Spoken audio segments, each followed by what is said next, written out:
ನಮಸ್ಕಾರ. Price the Lord Jesus.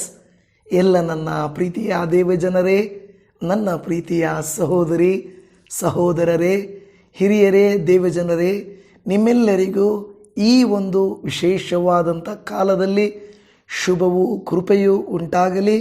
ಆ ದೇವಾದಿದೇವನ ಕರುಣೆಯು ಆಶೀರ್ವಾದವು ನಿಮ್ಮ ಮೇಲೆ ಇರಲಿ ಎಂದು ನಾನು ಬೇಡಿಕೊಳ್ಳುವಂಥವನು ಆಗಿದ್ದೇನೆ. ನನ್ನ ಪ್ರಿಯ ದೇವಜನರೇ, ನೀವು ಚೆನ್ನಾಗಿದ್ದೀರಾ?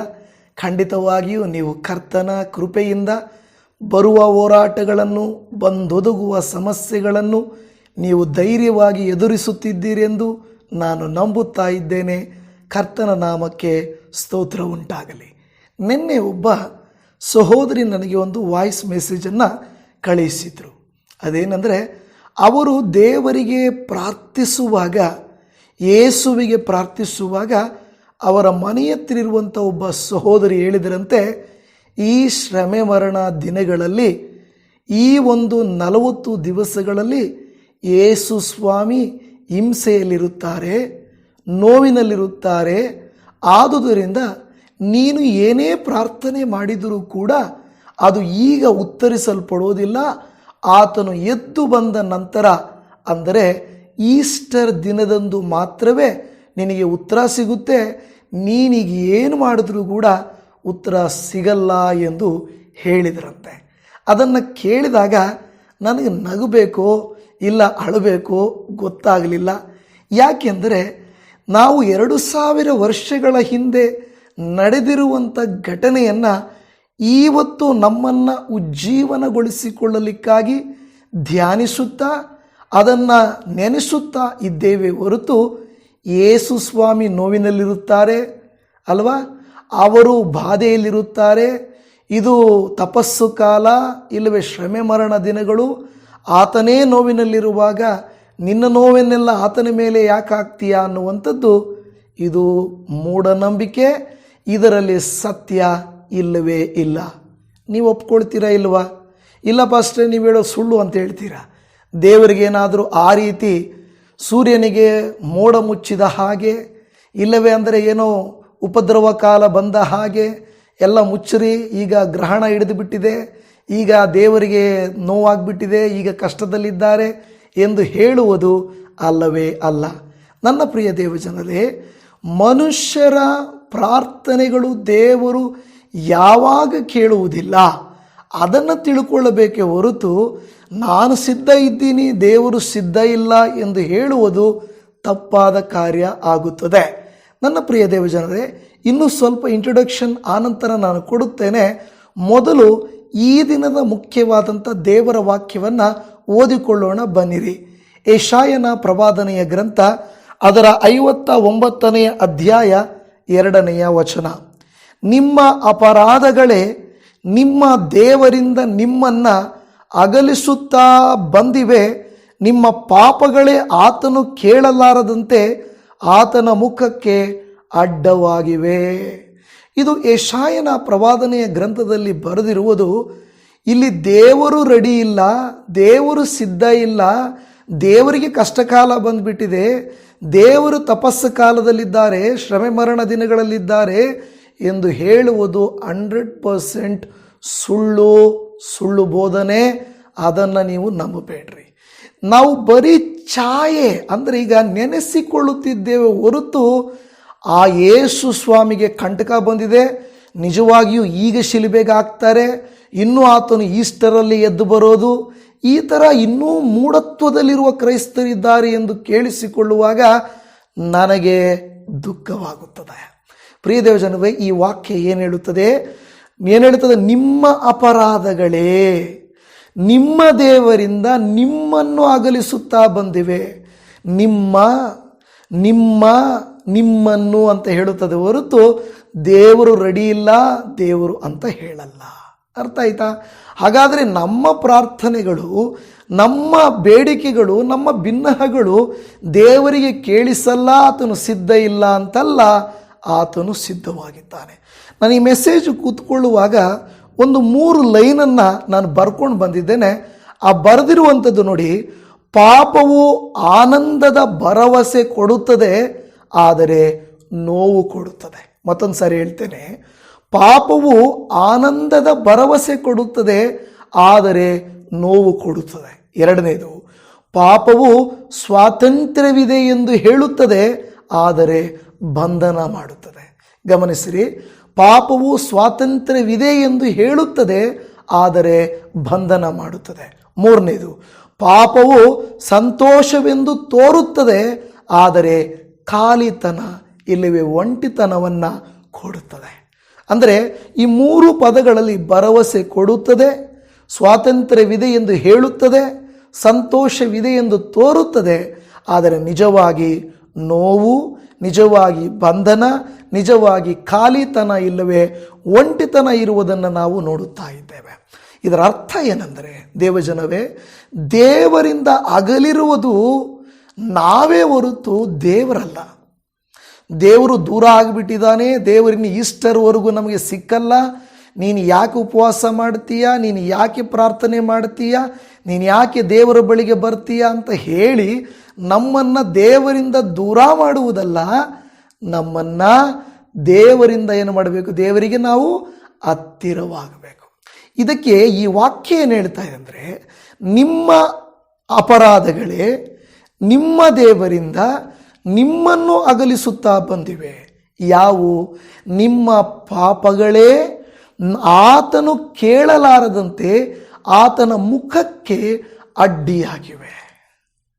ಆತನ ಮುಖಕ್ಕೆ ಅಡ್ಡಿಯಾಗಿವೆ. ದೇವಜನವೇ, ನೋಡಿರಿ, ದೇವರು ಮರೆಯಾಗಿಲ್ಲ, ದೇವರು ದೂರವಾಗಿಲ್ಲ, ದೇವರು ಕಾಣದೆ ಹೋಗಿಲ್ಲ, ದೇವರು ಪುನರುತ್ಥಾನವಾಗದೆ ಹೋಗಿಲ್ಲ. ಬದಲಾಗಿ ನಮ್ಮ ಪಾಪಗಳೇ, ನಮ್ಮ ದ್ರೋಹಗಳೇ ಕರ್ತನಿಂದ ನಮ್ಮನ್ನು ಅಗಲಿಸುತ್ತಾ ದೂರ ಮಾಡುತ್ತಾ ಬರುತ್ತಾ ಇದ್ದಾರೆ.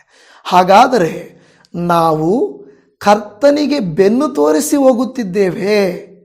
ಈ ಥರದ ವಿಶ್ವಾಸ ಕರ್ತನಿಗೆ ಮೂಢತ್ವವನ್ನು, ಇನ್ನೆಂಥ ಮೂಢನಂಬಿಕೆಗಳಿದಾವೋ ನನಗೆ ಗೊತ್ತಿಲ್ಲ, ಇದುವರೆಗೂ ನಾನು ಇದನ್ನು ಕೇಳಿಸ್ಕೊಂಡೇ ಇಲ್ಲ. ಇನ್ನು 40 ದಿವಸ ಏಸಪ್ಪ ಕೇಳಿಸ್ಕೊಳ್ಳಲ್ಲ ಅಂದರೆ ಇದನ್ನು ಮಾಡಬೇಕು ಅಂತಲ್ಲ. ನೀನು ಕ್ಯಾಂಡ್ಲ್ ಹಚ್ಚಿದ್ರು, ನೀನು ಹೂವು ಹಾಕಿದ್ರು, ನೀನು ಆಲಯಕ್ಕೆ ಹೋದರು, ನೀನು ಉಪವಾಸ ಮಾಡಿದರು, ನೀನು ಪ್ರಾರ್ಥನೆ ಮಾಡಿದರು, ಆ ದೇವರು ಇನ್ನು ಈಸ್ಟರ್ವರೆಗೂ ನಿನಗೆ ಉತ್ತರ ಕೊಡಲ್ಲ, ಇನ್ನು ಬೇರೆಯವ್ರಿಗೆ ಏನಾದರೂ ಮೊರೆ ಇಡು ಅಂತ ಯಾರಾದರೂ ನಿಮಗೆ ಹೇಳಿದ್ರೆ, 2000 ವರ್ಷಗಳ ಹಿಂದೇನೆ ಏಸಪ್ಪ ಅದೆಲ್ಲ ಮಾಡಿ ಮುಗಿಸಿದ್ದಾರೆ ಅಲ್ವಾ? ಹೆಚ್ಚು ಕಡಿಮೆ 2000 ಹಿಂದೆ ಮರಣಿಸಿರೋದು. ಈಗ ಆತನು ಜೀವಂತವಾಗಿದ್ದಾನೆ, ಇನ್ನೂ ಆತನು ಜೀವಂತವಾಗಿದ್ದಾನೆ. ಅಯ್ಯೋ ದೇವರೇ, ಇದನ್ನು ಕೇಳಿದಾಗ ಅಯ್ಯೋ ಇದೇನಪ್ಪ ಅಂತ ಹೇಳಿದ್ರು. ಈಗ ಸರಿ, ನಾವು ವಿಷಯಕ್ಕೆ ಬರೋಣ. ಈಗ ದೇವರ ವಾಕ್ಯ ಹೇಳುತ್ತಾ ಇದೆ, ನೀವೇ ದೇವರಿಂದ ದೂರ ಆಗಿದ್ದೀರಾ, ನಿಮ್ಮ ಪಾಪಗಳೇ ದೇವರನ್ನ ನಿಮ್ಮಿಂದ ದೂರ ಮಾಡಿದೆ, ದೇವರು ಯಾವಾಗಲೂ ಹತ್ತಿರವಾಗಿಯೇ ಇದ್ದಾನೆ. ಹಾಗಾದರೆ ದೇವರು ಎಲ್ಲಿದ್ದಾನೆ?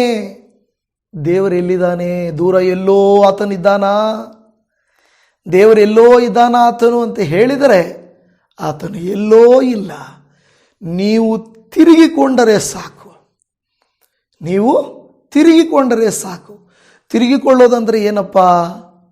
ಇಲ್ಲಿ ಹೇಳುತ್ತಿರುವಂಥ ಮಾತು, ತಿರುಗಿಕೊಳ್ಳುವ ಮಾತಿಗೆ ಒಂದು ಅರ್ಥ ಏನಂದರೆ, ಅಯ್ಯೋ ನನ್ನ ಪಾಪಿ ಅಂತ ಐ ಆಮ್ ಸಾರಿ ಅಂತ ಹೇಳಿ ಮತ್ತೆ ಮುಂದಕ್ಕೆ ಹೋಗೋದಲ್ಲ. ನೋಡಿ, ಪಶ್ಚಾತ್ತಾಪ ಅಂದರೆ ಕೇವಲ ದುಃಖ ಪಡೋದಲ್ಲ. ಅಯ್ಯೋ ಹೌದು ದೇವರೇ, ನಾನು ತಪ್ಪು ಮಾಡಿಬಿಟ್ಟಿದ್ದೀನಿ, ಬಿಡು, ಇನ್ನು ತಪ್ಪು ಮಾಡಿಬಿಟ್ಟಿದ್ದೀನಲ್ಲ ಇನ್ನೇನು ಅಂತ ಮುಂದೆ ಹೋದರೆ ಅದು ಮನ ತಿರುಗಿಕೊಳ್ಳುವುದಲ್ಲ. ಪಶ್ಚಾತ್ತಾಪ ಅಂತ ಹೇಳಿದರೆ ದುಃಖ ಪಡುವುದಲ್ಲ, ಪಾಪ ಮಾಡಿದ್ದಕ್ಕೆ ಕಣ್ಣೀರಿಡುವುದಷ್ಟೇ ಅಲ್ಲ. ಅಯ್ಯೋ ದೇವರೇ, ಅಪ್ಪ ನಾನು ಪಾಪ ಮಾಡಿಬಿಟ್ಟಿದ್ದೀನಪ್ಪ, ಏನು ಮಾಡೋದಿನ್ನು, ಪಾಪಿ ಆಗಿಬಿಟ್ಟಿದ್ದೀನಿ, ಆಯಿತು ಬಿಡು ಇನ್ನು ಅಂತ ಮುಂದಕ್ಕೆ ಹೋಗೋದಲ್ಲ ಅಲ್ವಾ? ಕೆಲವರು ಸಾರಿ ದೇವರೇ, ಬಿಡು ಅಂತ ಮುಂದಕ್ಕೆ ಹೋಗ್ತಾರೆ. ಅಯ್ಯೋ ದೇವರೇ ಕ್ಷಮಿಸು ದೇವರೇ, ಮತ್ತೆ ಮುಂದಕ್ಕೆ ಹೋಗ್ತಾರೆ. ಆದರೆ ಪಶ್ಚಾತ್ತಾಪ ಅಂದರೆ ದಿಕ್ಕು ಬದಲಾಯಿಸುವುದು. ದಿಕ್ಕು ಬದಲಾಯಿಸುವುದಂದರೆ ಏನಂದರೆ, ಉತ್ತರಕ್ಕೆ ಹೋಗುತ್ತಿರುವವನು ನಿಂತು ತಿರುಗಿ ದಕ್ಷಿಣಕ್ಕೆ ಬರಬೇಕು.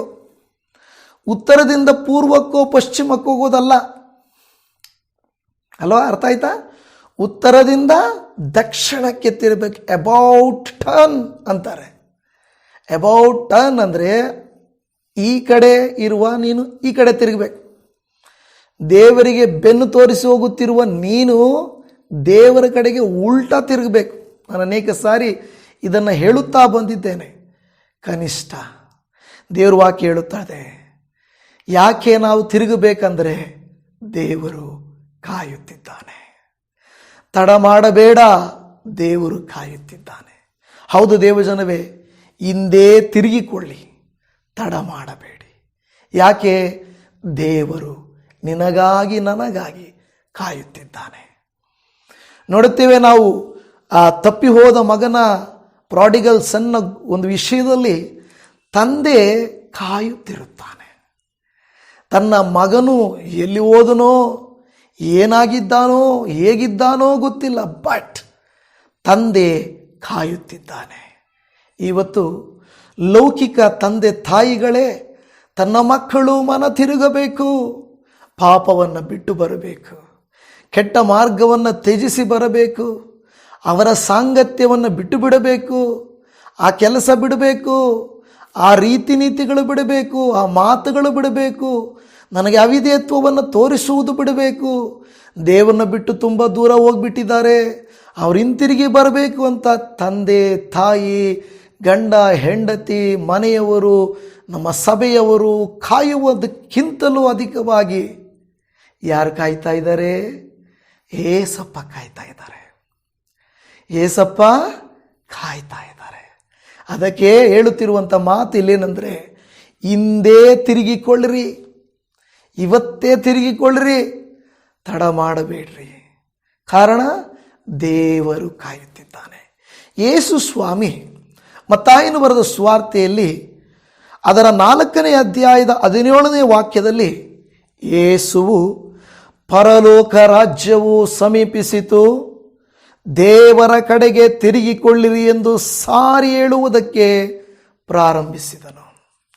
ಯೇಸು ಸ್ವಾಮಿ ಹೇಳ್ತಾರೆ, ನೋಡ್ರಿ, ಸಮಯ ಮೀರಿ ಹೋಗಿದೆ, ನಿಮ್ಮ ಕಣ್ತೆರೆದು ನೋಡ್ರಿ ಲೋಕವನ್ನು. AI ಯುಗ. ಯಾವುದು ಸರಿ, ಯಾವುದು ತಪ್ಪು, ಯಾವುದು ನಿಜ, ಯಾವುದು ಸುಳ್ಳು, ಯಾವುದು ಒರಿಜಿನಲ್ಲು, ಯಾವುದು ಫೇಕು, ಯಾವುದು ನಡೀತಾ ಇದೆ, ಯಾವುದು ನಡೀತಾ ಇಲ್ಲ ತಿಳಿಯೋದಕ್ಕೆ ಕಷ್ಟವಾಗುತ್ತಿರುವ ಯುಗ. ನಮ್ಮ ಸಂದೇಶಗಳು ಕೇಳಿಸಿಕೊಳ್ಳುವುದಲ್ಲ. ಈಗಿನ ಕಾಲದ ಸೇವಕರು ಎಲ್ಲ ಆ AI ವಿಡಿಯೋಸನ್ನೆಲ್ಲ ತೋರಿಸ್ಬೋದು, ಒಳ್ಳೆಯದು, ಒಳ್ಳೆಯ ಉದ್ದೇಶದಿಲ್ಲ ಅಂತಲ್ಲ. ಆದರೆ ಲೋಕ ಇನ್ನೂ ಸ್ಟೆಪ್ಸು ಮುಂದಕ್ಕೆ ಹೋಗಿ ಜನರನ್ನು ತಮ್ಮ ಕಪ್ಪಿ ಮುಷ್ಟಿಯಲ್ಲಿ ಇಟ್ಕೊಳ್ತಾ ಇದೆ. ದೇವಜನವೇ, ನೀವು ನಾನು AI ಯುಗದಲ್ಲಿ, ಟೆಕ್ನಾಲಜಿ ಯುಗದಲ್ಲಿ ಸಿಕ್ಕಾಕ್ಕೊಂಡು ಹೊರಗಡೆ ಬರೋಕ್ಕಾಗದೆ ಅನೇಕರ ಮೋಡಿಯಲ್ಲಿ ಬಿದ್ದು, ಸಿನಿಮಾ, ರಾಜಕೀಯ, ಕ್ರೀಡೆ ಇವುಗಳ ಮೋಡಿಯಲ್ಲಿ ಬಿದ್ದು ದೇವರ ಕಡೆಗೆ ತಿರುಗಿಕೊಳ್ಳದೆ ಹೋಗುತ್ತಿದ್ದೇವೋ? ದೇವರು ಏನು ಮಾಡ್ತಾ ಇದ್ದಾರಂತೆ? ಕಾಯ್ತಾ ಇದ್ದಾರೆ. ಹಿಂದೆ ತಿರುಗಿಕೋ, ತಡ ಮಾಡಬೇಡ, ಯಾಕೆಂದರೆ ದೇವರು ಕಾಯುತ್ತಿದ್ದಾನೆ. ನನ್ನ ಮಗಳೇ, ಪ್ರಾರ್ಥಿಸಿ ಎಷ್ಟು ದಿನ ಆಯಿತು? ಮಗನೇ, ಬೈಬಲ್ ತೆರೆದು ಎಷ್ಟು ದಿನ ಆಯಿತು? ಆಲಯಕ್ಕೆ ಹೋಗ್ತಾ ಇದೆಯಾ? ದೇವರು ಕಾಯ್ತಾ ಇದ್ದಾನೆ. ಆಲಯದಲ್ಲಿ ಮಾತ್ರ ಕಾಯ್ತಾ ಇದ್ದಾರಾ? ನಾನು ಪಾಸ್ಟರ್ ರಮೇಶ್ ಜಿಯವರ ವಾಕ್ಯವನ್ನು ಕೇಳಿಸ್ಕೊಳ್ತಾ ಇದ್ದೀನಲ್ಲ ದೇವರೇ, ಕೇಳಿಸ್ಕೊಳ್ತಾ ಇದೆಯಾ? ನಡ್ಕೊಳ್ತಾ ಇದೆಯಾ? ಮಾರು ಮನಸ್ಸು ಹೊಂದಿದ್ದೀರಾ? ಬದಲಾವಣೆ ಹೊಂದಿದ್ದೀರಾ? ನಿಜವಾಗಿಯೂ ಪ್ರತಿ ವಿಡಿಯೋದಲ್ಲಿ ಒಂದು ತೀರ್ಮಾನವನ್ನಾದರೂ ಸ್ವೀಕಾರ ಮಾಡುತ್ತಿದ್ದೀರಾ? ದೇವರು ನಿಮ್ಮ ಬಳಿಯಲ್ಲಿ, ನನ್ನ ಬಳಿಯಲ್ಲಿ ಪ್ರಶ್ನೆ ಮಾಡ್ತಾ ಇದ್ದಾರೆ. ಕ್ರೈಸ್ತರೇ, ಎಚ್ಚೆತ್ತುಕೊಳ್ಳಿ. ಬರುವ ಕಾಲ ಸುಲಭದ್ದಲ್ಲ. ಇನ್ನು ಕರ್ತನನ್ನು ನಂಬುವುದು ಅಸಾಧ್ಯವನಿಸಬಹುದು ಜನರಿಗೆ. ಲೋಕದ ಜನ ಏನು ಹೇಳ್ತಾ ಇದ್ದಾರೆ ಗೊತ್ತಾ? ನಿಮಗೆಷ್ಟು ಸಾಧ್ಯನೋ ಅಷ್ಟು ಇನ್ನು ಮುಂದೆ ಗರ್ವಾಪಸಿ ಮಾಡ್ತಾನೆ ಇರ್ರಿ, ನಾವು ದುಡ್ಡು ಕೊಡ್ತೇವೆ, ನಾವು ಹೆಲ್ಪ್ ಮಾಡ್ತೇವೆ. ಜನಕ್ಕೆ ಈ ಕಾಲದಲ್ಲಿ ದುಡ್ಡಿನ ಅವಶ್ಯಕತೆ ಇಲ್ಲ, ಲೋಕದ ಉನ್ನತಿ ಅವಶ್ಯಕತೆ ಇಲ್ಲ. ಎಲ್ಲೋದರೂ ದುಡಿಮೆ ಮಾಡಿಕೊಳ್ಳುವಷ್ಟು ಸ್ವತಂತ್ರ ಇದೆ. ಯೇಸುವನ್ನು ನಂಬುವುದಕ್ಕೆ ದಾರಿಗಳು ಮುಚ್ಚಲ್ಪಟ್ಟಿವೆ. ಯಾರಾದರೂ ಹೋಗಿ ನಾವು ವಾಕ್ಯ ಹೇಳಿದರೆ ನಮಗೇನು ಕಷ್ಟ ಇಲ್ಲ, ನಮ್ಮ ಹತ್ರ ದುಡ್ಡಿದೆ, ನಾವು ಹಾಸ್ಪಿಟ್ಲಿಗೆ ಹೋಗ್ತೀವಿ, ನನಗೆ ಯೇಸುನೇ ಬೇಕಾಗಿಲ್ಲ, ನನಗೆ ದೇವರೇ ಬೇಕಾಗಿಲ್ಲ ಅಂತೇಳಿ ಅವರ ಪಾಪಗಳು ಅವರ ಕಣ್ಣುಗಳನ್ನು ಮಂಕು ಮಾಡಿಬಿಟ್ಟಿವೆ. ನಾವು ಹೇಳುವಂಥ ವಾಕ್ಯಗಳನ್ನು ಕೇಳುವುದಕ್ಕೆ ಅನೇಕರು ಸಿದ್ಧವಿಲ್ಲ. ದೇವಜನವೇ, ನಿಜವಾಗಿಯೂ ನಾನು ಅಂದುಕೊಳ್ತಾ ಇದ್ದೆ ಹಳ್ಳಿಗಳಿಗೆ ಹೋಗಿ ಸುವಾರ್ತೆಯನ್ನು ಸಾರಬೇಕೆಂದು ಹಂಬಲ ಇತ್ತು. ಆದರೆ ಈಗೇನಿಸ್ತಾ ಇದೆ ಗೊತ್ತಾ, ಅದಕ್ಕೆ ಅವಕಾಶ ಇಲ್ಲ. ನಾನು ನೋಡಿದ್ದೀನಿ, media ministry is the best ministry ಈಗ ದೇವರು ನನಗೆ ಕೊಟ್ಟಿರೋದು. ಇನ್ನು ಇದನ್ನು ಪೂರ್ಣ ಮೊತ್ತದಲ್ಲಿ ಉಪಯೋಗಿಸಬೇಕೆಂದು ದೇವರಾತ್ಮ ನನಗೆ ಹೇಳ್ತಾ ಇದ್ದಾರೆ. ಝೀರೋ ಇದ್ದಾಗ ನಾನು ನಿನಗೆ ದರ್ಶನ ಕೊಟ್ಟಿದ್ದು, ನೀನು ಈ ಸೇವೆಯನ್ನು ಬಿಡಬೇಡ ಎಂದು ದೇವರು ಹೇಳ್ತಾ ಇದ್ದಾರೆ. ತಡೆಗಳಾಗ್ತಾ ಇದೆ ನೋಡಿ. ಈಗಲೂ ನೀರು ಕುಡಿಯದೆ ಹೋದರೆ ಗಂಟ್ಲು ಆರೋಗುವಂತ ಆಗ್ತಾ ಇದೆ. ಯಾಕೆಂದರೆ ಡಾಕ್ಟ್ರುಗಳು ಹೇಳೋದು ಬೇರೆ, ಮಾತಾಡಬಾರ್ದು ಅಂತ. ಅದನ್ನು ನಾನು ಹೇಳೋದೇನೆಂದರೆ, ನಮಗೆ ದೇವರು ಕೊಟ್ಟಿರೋದು, ನಾವು ದೇವರೇ ಇನ್ನೇನು ಮಾಡಬೇಕು ಅಂತ ನಾನು ಪ್ರಾರ್ಥಿಸ್ತಾ ಇದ್ದೇನೆ. ದೇವರ ಆಲೋಚನೆ ಕೊಟ್ಟಿದ್ದನ್ನು ಮಾಡುವುದಕ್ಕೆ ನಾನು ಸಿದ್ಧ ಇದ್ದೇನೆ. ಅದು ಏನೇ ಆಗಲಿ ಸಿದ್ಧ ಇದ್ದೇನೆ. ದೇವಜನವೇ, ನೀವು ದೇವರ ಕಡೆಗೆ ತಿರುಗಿಕೊಂಡಿದ್ದೀರಾ? ದೇವರ ಸೇವೆ ಮಾಡಬೇಕಂತಿದ್ದೀರಾ? ಮೀಡಿಯಾ ಮಿನಿಸ್ಟ್ರಿಗಾಗಿ ಪ್ರಾರ್ಥನೆ ಮಾಡಿ. ನಮ್ಮ ಜೊತೆ ಸೇವೆ ಮಾಡೋಕ್ಕೆ ಜನ ಬೇಕು. ಈ ಮೀಡಿಯಾ ಮಿನಿಸ್ಟ್ರಿ ರೀಚ್ ಆಗೋದಕ್ಕೆ, ಅವ್ರಿಗೆ ಸ್ಪಂದಿಸೋದಕ್ಕೆ, ಪ್ರಾರ್ಥಿಸೋದಕ್ಕೆ, ಕಷ್ಟದಲ್ಲಿರೋರನ್ನ ಆದರಣೆ ಮಾಡಲಿಕ್ಕೆ ನಮಗೆ ಬಲ ಬೇಕು. ಅದಕ್ಕೆ ನೀವೆಲ್ಲರೂ ಸಪೋರ್ಟಾಗಿ ನಿಂತುಕೊಳ್ಳಬೇಕು. ಅದು ನೀವು ಪ್ರಾರ್ಥಿಸಿರಿ. 24 ತಾಸು ಪ್ರಾರ್ಥನೆಯಲ್ಲಿ ದಯಮಾಡಿ ಜಾಯ್ನ್ ಆಗಿರಿ. ನಿಮ್ಮ ಬಲ ನಮಗೆ ಬೇಕು. ಈ ಸಣ್ಣ ಸೇವೆ ಕರ್ನಾಟಕ ರಾಜ್ಯದಲ್ಲಿ ಉಜ್ಜೀವನ ತರಿಸ್ಬೇಕಂತ ನಾವು ಪ್ರಾರ್ಥನೆ ಮಾಡ್ತಾ ಇದ್ದೀವಿ. ನಿಮ್ಮ ಪ್ರಾರ್ಥನೆ ಬಹಳ ಮುಖ್ಯ. ಸರಿ, ಯೇಸು ಸ್ವಾಮಿ ಹೇಳಿದರು ನೀವು ತಿರುಗಿಕೊಳ್ಳ್ರಿ ಅಂತ. ಇದೇ ಮಾತನ್ನು ಅಪೊಸ್ತಲರ ಕೃತ್ಯಗಳು 3ನೇ ಅಧ್ಯಾಯದ 19ನೇ ವಾಕ್ಯದಲ್ಲಿ, ಆದದರಿಂದ ದೇವರು ನಿಮ್ಮ ಪಾಪಗಳನ್ನು ಅಳಿಸಿ ಬಿಡುವ ಹಾಗೆ ನೀವು ಪಶ್ಚಾತ್ತಾಪಪಟ್ಟು ಆತನ ಕಡೆಗೆ ತಿರುಗಿಕೊಳ್ಳಿರಿ. ತಿರುಗಿದರೆ ದೇವರ ಸನ್ನಿಧಾನದಿಂದ ವಿಶ್ರಾಂತಿ ಕಾಲಗಳು ಒದಗುವವು. ಆಮೇನ್. ಇಲ್ಲಿ ನೋಡಿ ಹೇಳ್ತಾ ಇರೋದು, ದೇವರು ನಿಮ್ಮ ಪಾಪಗಳನ್ನು ಅಳಿಸಿ ಬಿಡುವ ಹಾಗೆ. ಯಾಕೆ ನಾವು ತಿರುಗಿಕೊಳ್ಳಬೇಕು ದೇವರ ಕಡೆಗೆ? ಯಾಕೆಂದರೆ ನಮ್ಮ ಪಾಪಗಳು ಅಳಿಸಿ ಬಿಡುವ ಹಾಗೆ. ಯೇಸು ಸ್ವಾಮಿ ಅನೇಕರು ತನ್ನ ಬಳಿಗೆ ಬಂದಾಗ, ನಿನ್ನ ಪಾಪಗಳು ಕ್ಷಮಿಸಲ್ಪಟ್ಟಿವೆ ಮಗಳೇ, ಮಗನೇ ನಿನ್ನ ಪಾಪವು ಕ್ಷಮಿಸಲ್ಪಟ್ಟಿದೆ ಎಂದು ಹೇಳಿದರು. ಅಲ್ಲಿರುವಂಥ ಫರಿಸಾಯರು ಎಲ್ಲರೂ ನೋಡಿಬಿಟ್ಟು, ನಿನಗೆ ಪಾಪಗಳನ್ನು ಕ್ಷಮಿಸುವ ಅಧಿಕಾರ ಯಾರು ಕೊಟ್ಟರು? ದೇವರಿಗಲ್ಲದೆ, ದೇವರಿಂದಲ್ಲದೆ ಇನ್ಯಾರಿಗೂ ಅದು ಸಾಧ್ಯವಿಲ್ಲ. ನೀನು ಹೇಗೆ ಪಾಪಗಳನ್ನು ಕ್ಷಮಿಸುವಿ? ಯೇಸು ಸ್ವಾಮಿ ಏನು ಮಾತನಾಡಲಿಲ್ಲ. ಮನುಷ್ಯಕುಮಾರನಿಗೆ ಅಧಿಕಾರ ಕೊಡಲ್ಪಟ್ಟಿದೆ. ಹೌದು ದೇವಜನವೇ, ಇಲ್ಲಿ ಹೇಳುತ್ತಿರುವ ಹಾಗೆ ದೇವರು ನಿಮ್ಮ ಪಾಪಗಳನ್ನು ಕ್ಷಮಿಸಿ ಬಿಡುವ ಹಾಗೆ, ಅಳಿಸಿ ಬಿಡುವ ಹಾಗೆ ನೀವು ಪಶ್ಚಾತ್ತಾಪಪಟ್ಟು ಆತನ ಕಡೆಗೆ ತಿರುಗಿಕೊಳ್ಳಿರಿ. In order to cleanse all your sins you turn back to God. ದೇವರ ಕಡೆಗೆ ತಿರುಗಿಕೊಳ್ಳಿರಿ. ನನ್ನ ಸಹೋದರಿ, ಸಹೋದರ, ಯಾಕೆ ಮಾತು ಹೇಳ್ತಾ ಇದ್ದೇನೆ ಗೊತ್ತಾ? ನನಗೆ ನಿಮ್ಮ ಮಾನಸಾಂತರ ಮುಖ್ಯ. ನಾನೇ ಇಷ್ಟು ತಾಪತ್ರಯ ಪಡುವಾಗ ನಿನ್ನನ್ನು ಪ್ರೀತಿಸಿದ ದೇವರು. ಸಹೋದರಿ, ಹಿರಿಯರೇ, ಇನ್ನೂ ನೀವು ತೀರ್ಮಾನ ಮಾಡದೆ ಹೋದರೆ ಇವತ್ತು ದೇವರಾತ್ಮ ನಿಮ್ಮೊಟ್ಟಿಗೆ ಮಾತಾಡ್ತಾ ಇದ್ದಾರೆ. ಮನ ತಿರುಗಿಕೊಳ್ಳಿರಿ, ದೇವರ ಕಡೆಗೆ ತಿರುಗಿಕೊಳ್ಳಿರಿ, ಪಶ್ಚಾತ್ತಾಪ ಪಡಿರಿ. ಯಾಕೆ? ನಿಮ್ಮ ಪಾಪಗಳು ಪರಿಹಾರವಾಗುವ ಹಾಗೆ. ಯಾರೂ ನಿಮ್ಮ ಪಾಪಗಳನ್ನು ಪರಿಹಾರ ಮಾಡಲಿಕ್ಕೆ ಈ ಲೋಕದಲ್ಲಿ ಇಲ್ಲವೇ ಇಲ್ಲ. There is no other way. ಬೇರೆ ಮಾರ್ಗವೇ ಇಲ್ಲ. ಕೆಲವರು ಹೇಳ್ಬೋದು, ನೀನು ಹೋಗಿ ಅಲ್ಲಿ ಸ್ನಾನ ಮಾಡ್ಕೊಂಡು ಬಾ, ನೀನು ಅನ್ನದಾನ ಮಾಡು, ವಸ್ತ್ರದಾನ ಮಾಡು, ಕ್ಷಮದಾನ ಮಾಡು, ನೀನು ಇದನ್ನು ಮಾಡು, ಅದನ್ನು ಮಾಡು, ಶಿಕ್ಷೆ ಪಡ್ಕೋ. ಕೆಲವರು ಹೇಳ್ತಾರಲ್ವಾ, ನಿನಗೆ ನೀನೇ ಶಿಕ್ಷೆ ಪಡಿಸಿಕೊಂಡ್ರೆ ನಿನ್ನ ಆತ್ಮ ರಕ್ಷಣೆ ಹೊಂದದಂತೇಳಿ. ಇಲ್ಲ, ಇದನ್ನು ಈ ಥರ ಬರೀ ಅನೇಕ ಕಳ್ಳ ಮಾರ್ಗಗಳು, ಸುಳ್ಳು ಮಾರ್ಗಗಳನ್ನು ತೋರಿಸಿಕೊಡುತ್ತಾರೆ. ಬೈಬಲ್ ಹೇಳುತ್ತದೆ, ಆಕಾಶದ ಕೆಳಗೆ ಮನುಷ್ಯರೊಳಗೆ ಕೊಡಲ್ಪಟ್ಟಿರುವ ಬೇರೆ ಯಾವ ಹೆಸರಿನಿಂದಲೇ ನಿಮಗೆ ರಕ್ಷಣೆ ಆಗುವುದಿಲ್ಲ. ಆ ನಾಮದಿಂದಲೇ. ಆ ನಾಮ ಯಾವುದು? ಯೇಸುವಿನ ನಾಮ. ಅಪೊಸ್ತಲ ಕೃತ್ಯಗಳು 4:12 ಹೇಳಿದ ಹಾಗೆ ಆ ನಾಮ ನಿಮ್ಮ ಪಾಪಗಳನ್ನು ಪರಿಹಾರ ಮಾಡುತ್ತದೆ. ಯೇಸು ಸ್ವಾಮಿ ಈ ಲೋಕದಲ್ಲಿದ್ದಾಗ ತೋರಿಸಿಕೊಟ್ಟಿದ್ದಾರೆ. ಮಗನೇ, ನಿನ್ನ ಪಾಪಗಳು ಕ್ಷಮಿಸಲ್ಪಟ್ಟಿವೆ, ಮಗಳೇ, ನಿನ್ನ ಪಾಪಗಳು ಕ್ಷಮಿಸಲ್ಪಟ್ಟಿವೆ ಎಂದು ಹೇಳಿದರು. ಆ ಅಧಿಕಾರ ಈ ಲೋಕದಲ್ಲಿ ಯಾವ ದೇವತೆಗಳು ಕೊಟ್ಟಿಲ್ಲ. ದೇವತೆಗಳು ಅವರ ಕರ್ಮವನ್ನು ತೊಳ್ಕೊಳ್ಳೋದಕ್ಕೆ ಅವರೇ ಇನ್ನೊಂದು ಮಾರ್ಗವನ್ನು ಆರಿಸಿಕೊಳ್ಳುತ್ತಾರೆ. ಆದರೆ ಯೇಸು ಸ್ವಾಮಿ, ನಾನು ಮತ್ತೆ ಹುಟ್ಟಬೇಕು, ನಾನು ಪಾಪಗಳನ್ನು ಒತ್ತಿದ್ದೀನಿ ಅಲ್ಲ, ಮರುಜನ್ಮ ಅಲ್ಲೋದಲ್ಲ.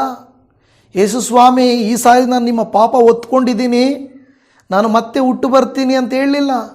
ಪಾಪಗಳನ್ನು ಒತ್ತು ಶಿಲುಬೆಯಲ್ಲಿ ಮರಣಿಸಿ, ಶಿಲುಬೆಯಲ್ಲಿ ಅವುಗಳನ್ನು ಜಡಿದು, ಅವುಗಳನ್ನು ಪರಿಷ್ಕಾರ ಮಾಡಿ, ನಮಗಾಗಿ, ನಮ್ಮ ಪಾಪಗಳಿಗಾಗಿ ಆತನು ಸತ್ತು ಸಮಾಧಿಯಲ್ಲಿಡಲ್ಪಟ್ಟು 3ನೇ ದಿನದಲ್ಲಿ ಆತನು ಎದ್ದು ಬಂದನು. ಜಯವೀರನಾಗಿದ್ದಾನೆ. ಆಮೇನ್. ಆತನು ಜಯವೀರನಾಗಿದ್ದಾನೆ. ನಿಮ್ಮ ಪಾಪ ದ್ರೋಹಗಳನ್ನು ಅಳಿಸುವುದಕ್ಕೆ ಆತನು ಶಕ್ತನಾಗಿದ್ದಾನೆ. ಇವತ್ತು ನಿಮಗೂ ನನಗೂ ಯೇಸು ಸ್ವಾಮಿ, ಮಗಳೇ, ನಿನ್ನ ಪಾಪಗಳು ಕ್ಷಮಿಸಲ್ಪಟ್ಟಿವೆ ಎಂದು ಹೇಳಬೇಕಾ? ಮಗನೇ, ನಿನ್ನ ಪಾಪಗಳು ಕ್ಷಮಿಸಲ್ಪಟ್ಟಿವೆ ಎಂದು ಹೇಳಬೇಕಾ? ಏನು ಮಾಡಬೇಕು ಪಾಸ್ಟ್ರೇ? ಏನು ಮಾಡಬೇಕು ಅಂದರೆ ಮನ ತಿರುಗಿಕೊಳ್ಳಬೇಕು, ಪಶ್ಚಾತ್ತಾಪ ಪಡಬೇಕು, ಪಾಪ ನಿವೇದನೆ ಮಾಡಬೇಕು, ಯೇಸುವಿನ ಬಳಿಗೆ ಬರಬೇಕು.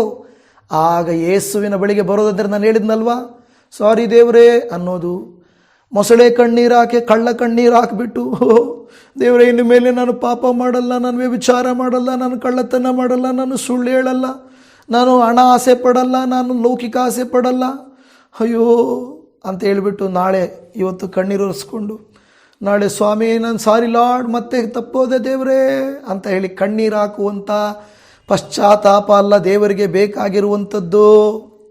ನಿಜವಾದ ಪಶ್ಚಾತ್ತಾಪ, ಅಬೌಟ್ ಟರ್ನ್, ತಿರುಗಿಕೋ, ನನ್ನ ಕಡೆ ತಿರುಗಿಕೋ ಅಂತ ಹೇಳುವಂಥ ಪಶ್ಚಾತ್ತಾಪ, ಅದು ಬಹಳ ಮುಖ್ಯವಾದಂಥ ಕಾರ್ಯ. ಆಮೇನ್, ಹಲ್ಲೆಲೂಯಾ. ಯೇಸುವಿನ ನಾಮದಲ್ಲಿ ನನ್ನ ಪ್ರೀತಿಯ ದೇವಜನವೇ, ನೀವು ನಾನು ತಿಳ್ಕೊಳ್ಳಬೇಕಾಗಿರುವಂಥ ವಿಚಾರ ಇದು ಏನೆಂದರೆ, ಕರ್ತನು ಖಂಡಿತವಾಗಿಯೂ ನನ್ನ ಮೊರೆಗಳನ್ನು ಆತನು ಕೇಳುತ್ತಾನೆ. ಆತನು ನನ್ನ ಪಾಪಗಳನ್ನು ಆತನು ಪರಿಹರಿಸಿ ಪಶ್ಚಾತ್ತಾಪಪಟ್ಟು ತಿರುಗಿಕೊಳ್ಳಿರಿ. ತಿರುಗಿದರೆ ದೇವರ ಸನ್ನಿಧಾನದಿಂದ ವಿಶ್ರಾಂತಿ ಕಾಲಗಳು ಒದಗುವವು.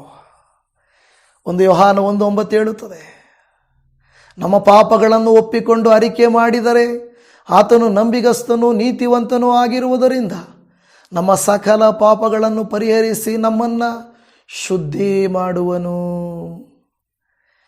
ಪಾಪಿ ದೇವರೇ ನಾನು ಎಂದಾಗ ಪೇತ್ರನು ಯೇಸುವಿನ ಬಳಿಗೆ ಬಂದು, ಸ್ವಾಮಿ ನಾನು ಪಾಪಾತ್ಮನಯ್ಯ, ನನ್ನನ್ನು ಬಿಟ್ಟು ಹೋಗು ಅಂದಾಗ, ಆಯಿತು ಪೇತ್ರ, ನೀನು ಪಾಪಿ, ಬಿಡು, ನೀನು ಪಾಪಿ, ದೂರ ಹೋಗು ಅಂತ ಹೇಳಿ ಯೇಸು ಸ್ವಾಮಿಯವ್ರನ್ನ ಬಿಟ್ಟು ಹೋಗಲಿಲ್ಲ.